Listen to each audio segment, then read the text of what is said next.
Hello ji, good morning, welcome to exam today friends. 7 ફેબ્રુઆરી 2024ના relative current અફેર્સની discussion આ વિડીયોમાં આપણે કરવાના છે. તો છેલ્લે સુધી વિડીયો સાથે બની રહેજો. કરંટ અફેર્સ ઇમ્પોર્ટન્ટ ટોપિક છે, દરેક એક્ઝામમાં પ્રશ્ન પૂછવામાં આવે છે. મિત્રો ટોપિક પર આવીએ.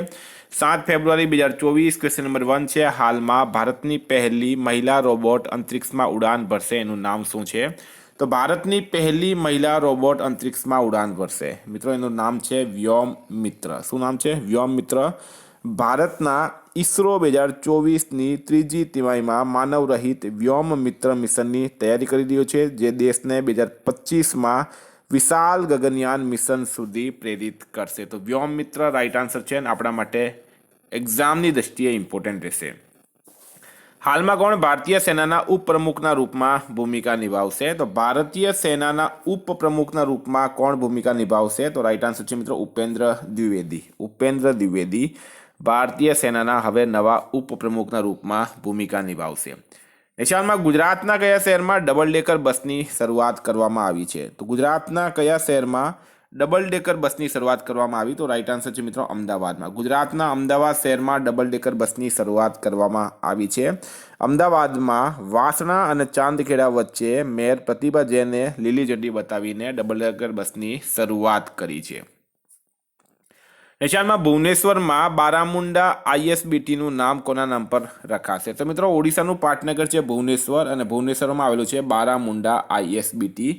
બારામુંડા આઈએસબીટીનું નામ હવે ભીમરાવ આંબેડકરના નામ પર રાખવામાં આવ્યું છે. ખૂબ ઇમ્પોર્ટન્ટ એક્ઝામની દ્રષ્ટિએ. વિદ્યાર્થી મિત્રો, specially Gujarat police constable PSI LRD માટે એક્ઝામ ટુડેનું લેટેસ્ટ એક વર્ષનું કરંટ અફેર્સ સાથે G20 summit, Olympic, Paralympic, T20 world cup, બદલાયેલા નામ, ભારત ગુજરાતના વર્તમાન પદાધિકારી, પુસ્તક લેખક, company CEO, brand ambassador, award, GK sports, GK જેવી ટોટલ 40થી વધારે કરંટ અફેર્સની પીડીએફ, 10,000થી વધારે પ્રશ્નો, પૂરા એક વર્ષનું લેટેસ્ટ કરંટ અફેર્સ. તો પીડીએફ માટે માત્ર ₹250 9510411961 પર ગૂગલ પે, ફોનપે, પેટીએમ કંઈ પણ કરો, સ્ક્રીનશોટ મોકલી આપો, 2 મિનિટમાં પીડીએફ મળી જશે. નિશાળમાં કોને લાઈફ ટાઈમ અચીવમેન્ટ એવોર્ડ મળ્યો છે? તો મિત્રો લાઈફ ટાઈમ અચીવમેન્ટ એવોર્ડ હાલમાં પીટી ઉષાને મળ્યો.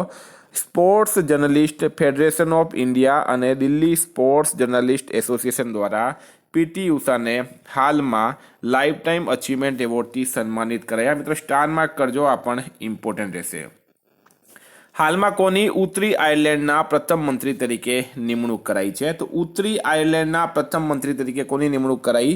તો ફ્રેન્ડ રાઈટ આન્સર છે એમાં મિશેલ ઓનીલની. બરાબર, મિશેલ ઓનીલની ઉત્તરી આયર્લેન્ડના પ્રથમ મંત્રી તરીકે હાલમાં નિમણૂક કરવામાં આવી છે. ખૂબ ઇમ્પોર્ટન્ટ એક્ઝામની દ્રષ્ટિએ. એના પછી હાલમાં ડિજિટલ વિઝાની રજૂઆત કરવાવાળો પહેલો યુરોપીય સંઘ રાષ્ટ્ર કયો બન્યો? તો ડિજિટલ વિઝા, બરાબર, ડિજિટલ વિઝાની રજૂઆત કરવાવાળો પ્રથમ યુરોપીય સંઘ રાષ્ટ્ર એટલે કે દેશ બન્યો છે મિત્રો ફ્રાન્સ દેશ. મિત્રો ફ્રાન્સનું કેપિટલ છે પેરિસ, કરન્સી છે યુરો, અને ફ્રાન્સના પ્રેસિડેન્ટ છે હાલમાં ઇમ્યુનલ મેક્રોન. હાલમાં ફ્રાન્સમાં તમિલ કવિ તિરુવલ્લુવરની પ્રતિમાનું ઉદ્ઘાટન થયું. ફ્રાન્સના સ્કૂલમાં મહિલાઓ માટે અબાયા પોશાક પર પ્રતિબંધ મૂકાયો.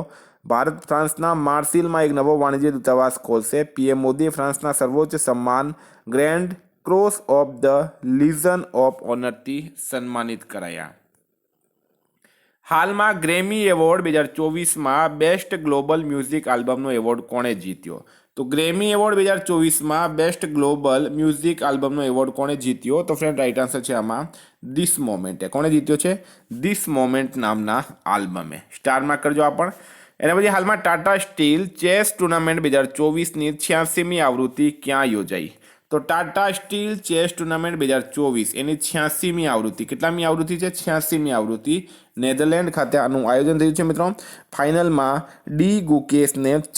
ભારતના ડી ગુકેશને ચીનના વેઈ ચીએ હરાવીને ગ્રાન્ડ સ્લેમ જીત્યો છે. મિત્રો આ ટાટા સ્ટીલ ચેસ ટુર્નામેન્ટ 2024ની 86મી આવૃત્તિ છે. તો પ્રથમ આવૃત્તિ ક્યારે યોજાઈ હતી? 1938માં, 1938માં પ્રથમ આવૃત્તિ યોજાઈ છે. હાલમાં રાજસ્થાનના નવા એડવોકેટ જનરલના રૂપમાં કોની નિમણૂક કરાઈ? તો રાજસ્થાનના નવા એડવોકેટ જનરલ બની ગયા છે મિત્રો રાજેન્દ્ર પ્રસાદ. કોણ બની ગયા છે? રાજેન્દ્ર પ્રસાદ બની ગયા છે રાજસ્થાનના નવા advocate general. Very important, Rajendra Prasad right answer છે. મિત્રો હાલમાં સ્વાસ્થ્ય સચિવ બન્યા છે અપૂર્વ ચંદ્રા. સૂચના અને પ્રસારણ સચિવ બન્યા છે સંજય જાજુ. જસ્ટિસ પ્રદીપ કુમાર ઝારખંડ હાઈકોર્ટના સ્થાયી ન્યાયાધીશ બન્યા છે. જસ્ટિસ રીતુ બહારી ઉત્તરાખંડની પહેલી મહિલા મુખ્ય ન્યાયાધીશ બની છે. Very very important. હાલમાં કોણે સ્પેસમાં સૌથી વધુ સમય પસાર કરવાનો રેકોર્ડ બનાવ્યો છે? તો સ્પેસની અંદર સૌથી વધુ સમય પસાર કરવાનો રેકોર્ડ કોણે બનાવ્યો? તો ફ્રેન્ડ રાઈટ આન્સર છે આમાં ઓલેગ કોનોનેકો. ઓલેગ કોનોનેકો 878 દિવસ. કેટલા દિવસ વિતાવ્યા છે એમણે? 878 દિવસ સ્પેસમાં વિતાવ્યા છે. અને મિત્રો આ એક રશિયાના અંતરિક્ષ યાત્રી છે.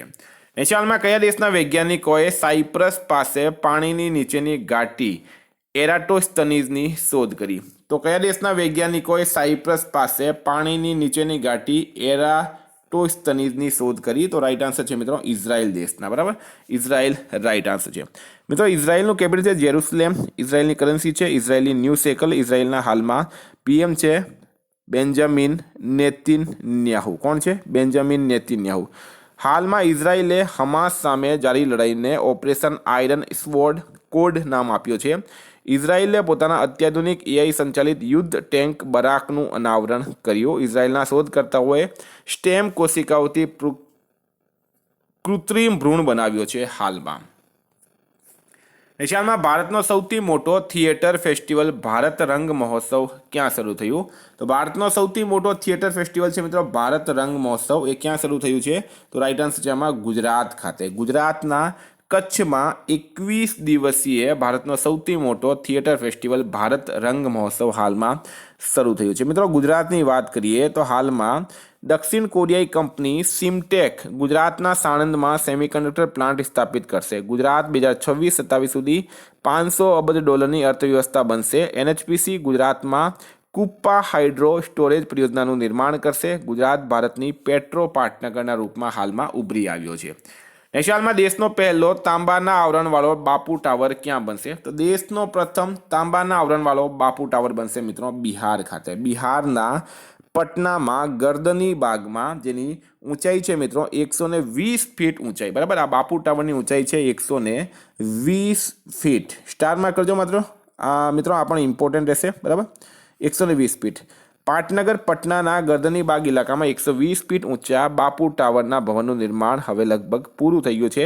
બાપુ ટાવરનું નિર્માણ પર્યાવરણ પ્રબંધન અને સતત વિકાસના ઉચ્ચ માનકો તથા વૈજ્ઞાનિક ટેકનિકને ધ્યાનમાં રાખીને કરવામાં આવ્યું. નેશાલમાં કયા પૂર્વ મુખ્ય ન્યાયાધીશ KR મંગલમ યુનિવર્સિટીમાં સામેલ થયા? તો મિત્રો ભારતના પૂર્વ મુખ્ય ન્યાયાધીશ છે યુ લલિત. તેઓ હાલમાં KR મંગલમ યુનિવર્સિટીમાં સામેલ થયા છે. DY ચંદ્રચૂડ હાલમાં ભારતના મુખ્ય ન્યાયાધીશ છે. નેશાલમાં કયા દેશના રાષ્ટ્રપતિ હેજ ગિંગોબનું નિધન થયું? તો કયા દેશના રાષ્ટ્રપતિ છે હેજ ગિંગોબ, જેનું હાલમાં નિધન થયું છે? તો મિત્રો નામીબિયા રાઈટ આન્સર થશે. ફ્રેન્ડ આજનો છેલ્લો પ્રશ્ન છે, વર્ષ 2023માં દુનિયાનો સૌથી ભીડભાડવાળો દુનિયાનો શહેર કયો બન્યો છે? તો દુનિયાનો સૌથી ભીડભાડવાળો શહેર કયો બન્યો છે? તો ફ્રેન્ડ રાઈટ આન્સર છે આમાં લંડન શહેર. તો વિદ્યાર્થી મિત્રો, આ હતા કરંટ અફેર્સના પ્રશ્નો. ગઈકાલે તમને પ્રશ્ન પૂછાયો ભારતમાં ક્યાં પહેલી વખત લાફિંગ ગુલ પક્ષી જોવા મળ્યું છે? રાઈટ આન્સર તો મિત્રો કેરળ ખાતે. આજનો પ્રશ્ન છે, હાલમાં નવા સ્વાસ્થ્ય સચિવ કોણ બન્યા? એનો જવાબ તમારે કમેન્ટ બોક્સમાં જણાવવાનો. ફ્રેન્ડ વોટ્સએપ ટેલિગ્રામની લિંક ડિસ્ક્રિપ્શન બોક્સમાં આપેલી છે. PDF માટે 9510411961 પર કોન્ટેક્ટ કરો. Thank you. ફરી મળીશું આ વિડીયો સાથે. જય હિન્દ.